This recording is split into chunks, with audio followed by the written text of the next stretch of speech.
ایک گھنے جنگل میں ایک شیر رہا کرتا تھا۔ وہ تمام جنگل کا بادشاہ تھا، لیکن وہ کبھی بھی بادشاہ کی طرح پیش نہیں آتا تھا۔ ہر روز بے رحمی سے جنگل کے کسی نہ کسی جانور کو کھا جایا کرتا تھا۔ جنگل کے سارے جانور شیر کو دیکھ کر چھپ جا کرتے تھے۔ اس طرح دن بدن ان کی زندگی مشکل سے مشکل تر ہوتی جا رہی تھی۔ آخر کار سب جانوروں نے فیصلہ کیا۔ ایک دن سب جانور ایک جگہ پر جمع ہوئے اور شیر کے شر سے بچنے کے لیے الگ الگ تدبیریں سوچنے لگے۔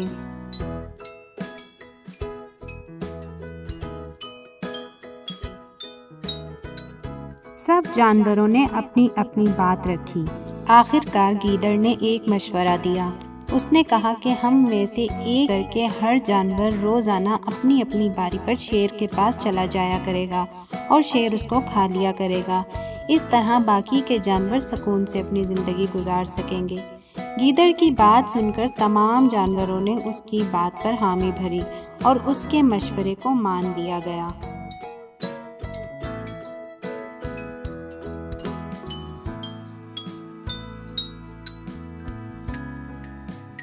گیدڑ شیر کے پاس گیا اور اسے جنگل میں بات کے بارے میں بتا دیا اور اس سے کہا کہ ہر روز ہم میں سے ایک جانور تمہارے پاس خود آ جایا کرے گا۔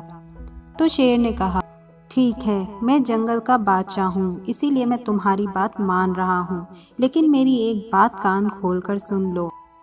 اگر مجھے جانور ملنے میں تاخیر ہوئی تو پھر میں چپ نہیں بیٹھوں گا اور پھر دوبارہ تم لوگوں پر حملہ کرنا شروع کر دوں گا۔ شیر کی باتیں سن کر گیدڑ نے حامی بھر دی اور سر ہلا دیا اور وہاں سے چلا گیا۔ اس دن کے بعد سے بلا ناگا ہر جانور اپنی اپنی باری آنے پر شیر کے پاس جانے لگا اور شیر ان جانوروں کو مار کر اپنی بھوک مٹانے لگا۔ دن یوں ہی گزر رہے تھے کہ آخر کار ایک دن شیر کے پاس جانے کے لیے ایک ننھے خرگوش کی باری آئی۔ وہ خرگوش بہت ہی زیادہ ہوشیار تھا۔ اسے شیر کے پاس جانا بالکل بھی قبول نہیں تھا۔ اس نے اپنے سارے دوستوں کو کھا جانے والے اس شیر کو سبق سکھانے کی ٹھانی۔ آخر کار ایک تدبیر اس کے ذہن میں آئی۔ تدبیر سوچ کر وہ شیر کی غفا کی جانب چل پڑا۔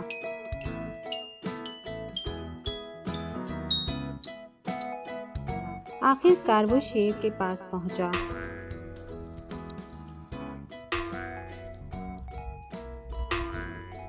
تاخیر ہو جانے کی وجہ سے شیر بہت غصے میں تھا۔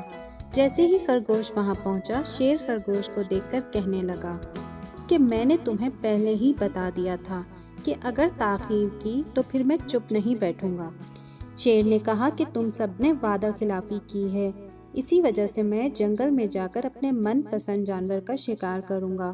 خرگوش نے کمال ہوشیاری سے اس کو مسکا لگاتے ہوئے کہا کہ معاف کر دیجئے بادشاہ سلامت، اس کا ایک سبب ہے۔ آپ اطمینان سے میری بات سنیے، اس کے بعد آپ مجھے مار کر کھا جائیے گا۔ شیر نے غصے سے کہا کہ جلدی بتاؤ وہ کیا بات ہے۔ خرگوش نے نہایت معصومانہ انداز میں شیر کو بتایا کہ بادشاہ سلامت، میں آپ کے پاس آ رہا تھا کہ راستے میں مجھے ایک شیر ملا۔ وہ شیر میرے اوپر حملہ کرنا چاہتا تھا۔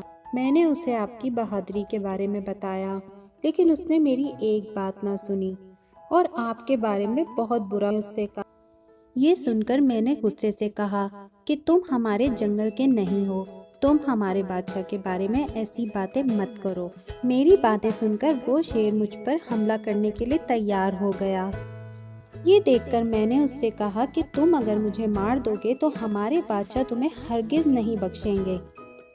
میری بات سن کر اس نے کہا کہ تمہارا بادشاہ میرا کیا کر لے گا؟ میں نے کئی ہاتھیوں کو اپنے پنجوں سے مار گرایا ہے اور میرے سامنے کوئی بھی ٹک نہیں سکتا۔ تمہارے بادشاہ کو میں ختم کر دوں گا۔ تمہارا بادشاہ ہو یا کوئی اور ہو، وہ میرے ہاتھوں بچ نہیں سکتا۔ اور بھی آپ کے بارے میں الٹی سیدھی باتیں کرنے لگا۔ میں نے اس شیر سے کہا کہ تم ہمارے بادشاہ کے پاس آ کر ہمارے بادشاہ سے بات کرو۔ تو اس نے غرور سے کہا کہ میں کیوں آؤں تمہارے بادشاہ کے پاس؟ اگر تمہارے بادشاہ میں دم ہے تو تم اسے یہاں لے کر آؤ۔ بس بادشاہ سلامت اسی وجہ سے آنے میں مجھے تاخیر ہو گئی۔ خرگوش کی بات سنتے ہی شیر غصے سے کہنے لگا، چلو مجھے ابھی اس شیر کے پاس لے کر چلو، میں ابھی اس شیر کو ختم کر دوں گا۔ یہ سنتے ہی خرگوش شیر کو جنگل میں موجود ایک کنویں کے پاس لے گیا۔ کنویں کے پاس پہنچ کر خرگوش نے شیر سے کہا کہ بادشاہ سلامت، اس کے اندر دیکھیے، وہ شیر آپ کا بے صبری سے اس کے اندر انتظار کر رہا ہے، آپ اسے اچھی طرح سے سبق سکھائیے۔ شیر کنویں کے اندر جھانکنے لگا اور زور سے دہاڑنے لگا۔ تب شیر کو پانی میں اپنا ہی عکس نظر آیا اور وہ سمجھا کہ دوسرا شیر اس پر دہاڑ رہا ہے۔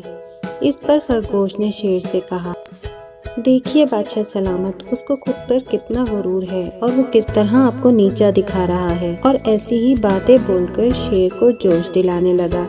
شیر نے آؤ دیکھا نہ تاؤ اور کنویں میں چھلانگ لگا دی۔ شیر کنویں میں ہاتھ پاؤں مارتا رہا اور نکلنے کی ناکام کوشش کرتا رہا، جبکہ وہ نکل نہیں سکتا تھا، اور اس طرح اس نے وہیں دم توڑ دیا۔ تو دیکھا بچوں آپ نے کہ خرگوش نے کس طرح اپنی عقل مندی سے نہ صرف اپنی حفاظت کی بلکہ اپنے دوستوں کی بھی جان بچائی۔ شیر کے مر جانے کے بعد جنگل کے سارے جانور پرسکون زندگی گزارنے لگے اور سب جانور ایک دوسرے کے ساتھ ہنسی خوشی رہنے لگے۔